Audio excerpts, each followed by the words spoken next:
চাওক বিজেপিয়ে যিটো কংগ্ৰেছৰ sauce tea garden Chutia Ahom বামুণ কলিতা এইটো ভাৰতীয় জনতা পাৰ্টীয়ে বিশ্বাস নকৰে। ভাৰতীয় জনতা পাৰ্টীয়ে অসমৰ মাটিত জন্মগ্ৰহণ কৰা বৃহত্তৰ অসমীয়া জনগোষ্ঠীৰ ব্যক্তিক আমি টিকট দিম। যাক জাতি জাতি কৰি যিটো আমি কংগ্ৰেছে যিটো টিকট দিয়ে সেইটো ভাৰতীয় জনতা পাৰ্টীয়ে বিশ্বাস নকৰে। আপুনি যিটো প্ৰশ্ন সুধিছে এইটো কোনোবা কংগ্ৰেছৰ মানুহক সোধা প্ৰশ্ন, আমাক সোধা এইটো প্ৰশ্ন নহয়, কাৰণ আমি এইটোক বিশ্বাসে নকৰোঁ। ছাৰ কম সংখ্যক এবাৰ মহিলায়ো যিহেতু প্ৰাৰ্থিত্ব বিচাৰিছে সেই ক্ষেত্ৰত আমাৰ মহিলাই যথেষ্ট প্ৰাৰ্থিত্ব বিচাৰিছে আৰু যথেষ্ট সংখ্যক মহিলাই প্ৰাৰ্থিত্ব পাব। যোৰহাটত যদি 2-3জন চাহ জনগোষ্ঠীৰ বিধায়ক নিৰ্বাচন কৰে, মই ভাবোঁ যে চাহ জনগোষ্ঠীৰ পৰিয়ালটোক এটা ডাঙৰ সন্মান জনোৱা হ'ব। আৰু মই ভাবোঁ যদি মই নাজানো কাক টিকট দিয়ে, বিজেপি কংগ্ৰেছ সকলো মিলি যদি যোৰহাটত 4টাও যদি টি গাৰ্ডেনৰ মানুহ জিকে, সেই তাতকৈ যোৰহাটৰ কাৰণে সন্মানৰ কি কথা হ'ব পাৰে যে শ্ৰমিকৰ সন্তানক আমি বিধায়ক বনাইছোঁ। এইটোতো আমাৰ কাৰণে এটা গৌৰৱ হ'ব। আমি কাক কোনে টিকট দিয়ে, কংগ্ৰেছে কাক দিয়ে, বিজেপিয়ে কাক দিয়ে, তাত মই সোমাব খোজা নাই।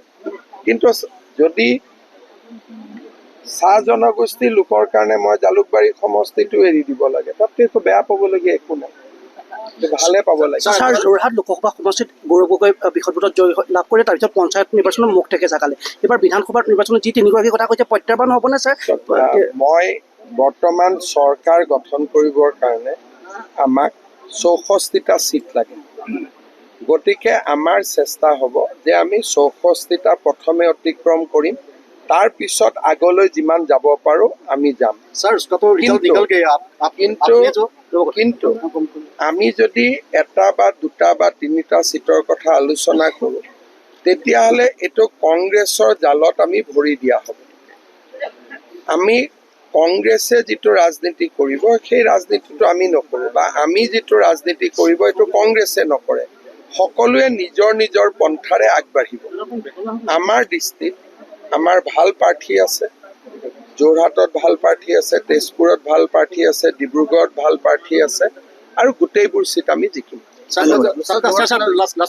आपका जो जन आशीर्वाद यात्रा है ये शायद भारत में सबसे पहले होगा।